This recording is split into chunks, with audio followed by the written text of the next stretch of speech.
Hello, my name is Omar Ambersad. It's Friday, May 11, 2018 at 4:17 p.m. in Toronto. So I tweeted a lot of tweets in my ROSHINI 911 Twitter account. I was on the road and I was in the hospital actually. So I'm wearing a heart monitor, as you can tell. So I can't take this out for 3 days. Return it on Monday. And and this is because I'm having heart palpitations. As you can tell from my tweets, I'm being criminally harassed by the contractors that's on site on an ongoing basis. I'm suspecting that's in retaliation to my filing a court case. So there's a direct relationship between the things that they're talking about and the sexual nature of the conversation to what I complained about against the worker. So since the worker is the person to whom they report to and can actually fire them if he says anything, so they have to be good with him. Um, I'm suspecting that there is some sort of support that they're giving this person who I have in court. So they're viciously, criminally harassing me. As you can tell, if you go into my Twitter account, ROSHINI 911. So that's ROSHINI 911. You will see my tweets there. And these are not things that I am hearing. Um, these are things that I recorded. When I say hearing, as in hearing in my head, somebody said, "You're hearing things." Well, no, I'm not hearing things. These are things I recorded, and I put it on the YouTube as well, the things I recorded. So I'm not going to record, obviously, I'm not going to put a camera on them all the time. Uh, so I just do snippets when it gets really, really, really bad, and I feel in fear when they get really rowdy and there's a black man in there that says things like, "I raped her last night. I know what her P word feels like. I was with her last night. I saw her last night. I know her head to toe." These things, when they say it, it makes me very, very fearful. So I record it and I put it out on the YouTube because there's no point in giving management the copy, and there is no point in giving it to the police because the police is charging me when I complain about things like this. So there is absolutely no point in calling the cops and saying this is what's going on, none whatsoever. So in order to protect myself, I tweet it out and I put it on the YouTube and I tweet it out as well. So the videos. So this is why I tweet. It's out of fear, not only of the contractors on site and the residents who are doing this, and also hitting with lasers as well. I'm in fear of the police because I called 911 when I was being harassed this way in the mall and followed around, and they charged me. So it really didn't make sense. The charge didn't make sense at all because the first time I had an incident with these people with their faces covered, I realized that I can't call the cops and identify them. What am I going to say? There was two people here, and I couldn't see their eyes, and I have absolutely no idea who they are. I can't describe them, and I wouldn't be following them to the car to see a license plate number because I was scared of them they were harassing me. I was trying to get away from them.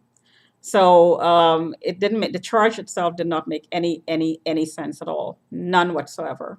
So this I'm going to investigate. I'm going to take this up with higher powers within the country. I'm not going to stay within the province. Because this is a national issue. The problem is when somebody has their face covered, they can assault you and walk away, and you can't identify them. Plus, when you have your face covered, people tend to be scared of you because you can assault them and you can do something to them, and they can't do anything about it. So this is a national issue, a national security issue, because it puts the citizens in the country, put their lives at risk by having people walking around, and this has absolutely nothing to do with cultural and religious beliefs. This has to be with my security and the security of the country, actually. When people are running around with your faces covered and cannot be ID'd. And on top of that, are wearing garbs that can easily hide a weapon, very, very easily, and not a small weapon, a big one as well. I mean, let's face it, if people are covered from head to foot with only their eyes showing and has flowing gowns, black, you don't know whether they're male, you don't know whether they're female, unless they start talking and the voice sounds female or male.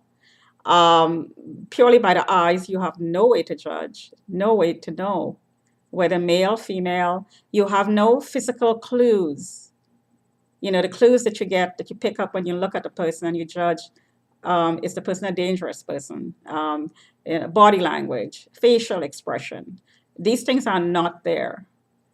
So when somebody's covered like this, it just puts you at risk, which I was. This is exactly what they did. They assaulted me, went home, called the cops, and said I assaulted them. And they put it in a way that made it look like it was some sort of an issue with the face coverings.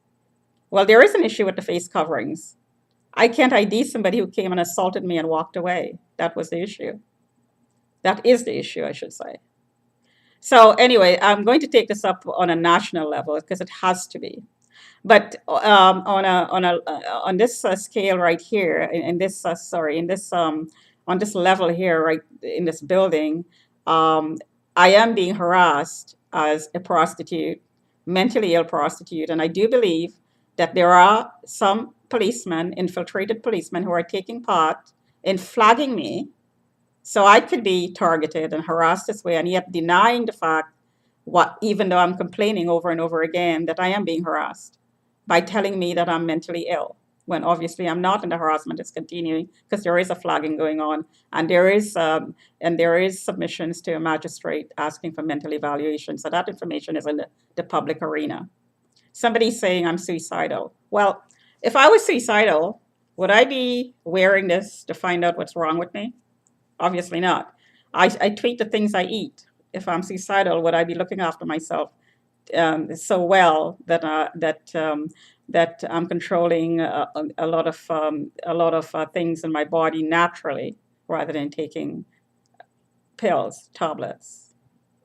It doesn't make sense, right? And yet, people are making these submissions to a magistrate or a judge and getting them signed. Because my voice is being suppressed. Because when I go to the cops to give my side of the story, no, you're mentally ill. You're paranoid, delusions of grandeur. Why do you think people are stalking you and following you? You must be suffering delusions of grandeur.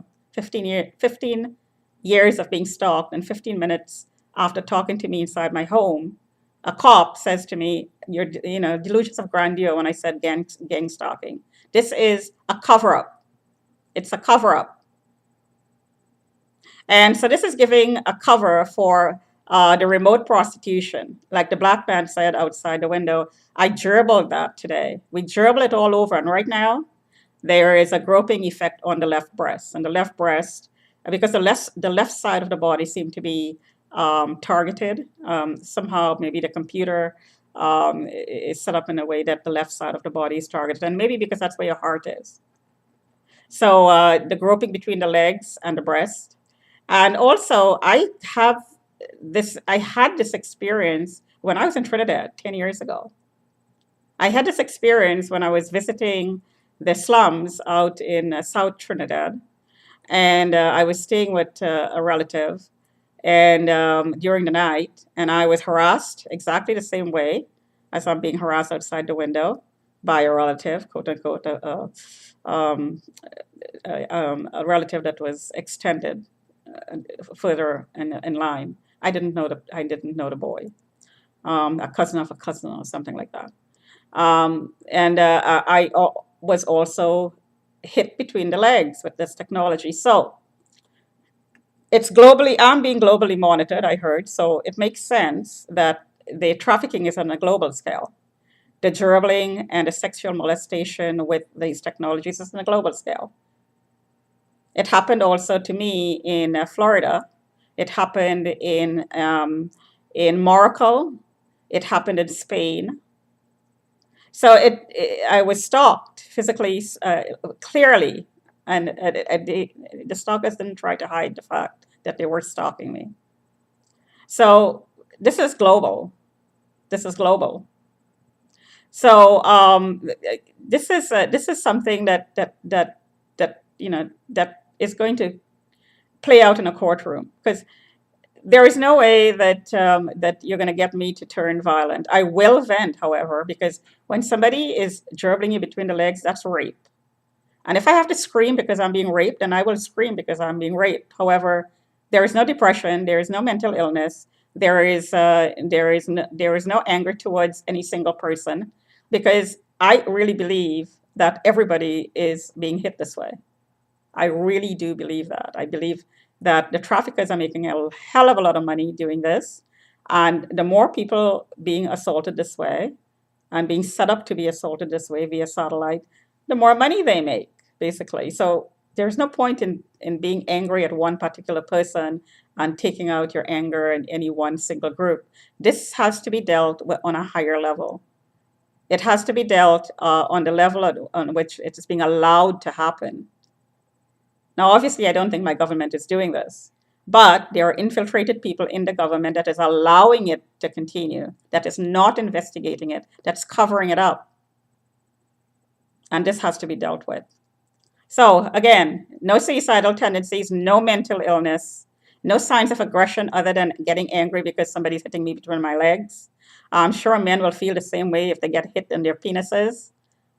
They will get really, really angry. And I really think that this is what makes men make men violent.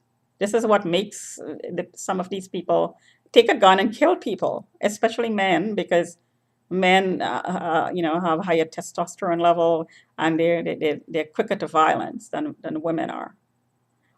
So there's no way you're going to get, a violent act out of me. However, you're going to get angry. I am going to get angry, and I'm going to vent it in a place that I feel I'm safe to do so. And I should not be recorded when I'm venting inside of my house, especially since these people know that they are hitting me with lasers and microwaves. It's being done. So again, no mental illness, no suicidal tendencies, no aggression to anyone. If anybody out there were calling the cops saying, "Oh, gee, she looks aggressive," well, look at the way I walk. Look at the way I deal with people. Listen to my tone of voice. You will not see anger or aggression in it. These are lies, out and out lies, and these are perpetrators working with the traffickers who are put around me because they're tracking me. They know where I am, to call the cops and set me up because I'm jail baited. Again, for the millionth time. So the police, the infiltrated cops who are working on this file, should be investigated for corruption and for trafficking charges. Talk to you another time.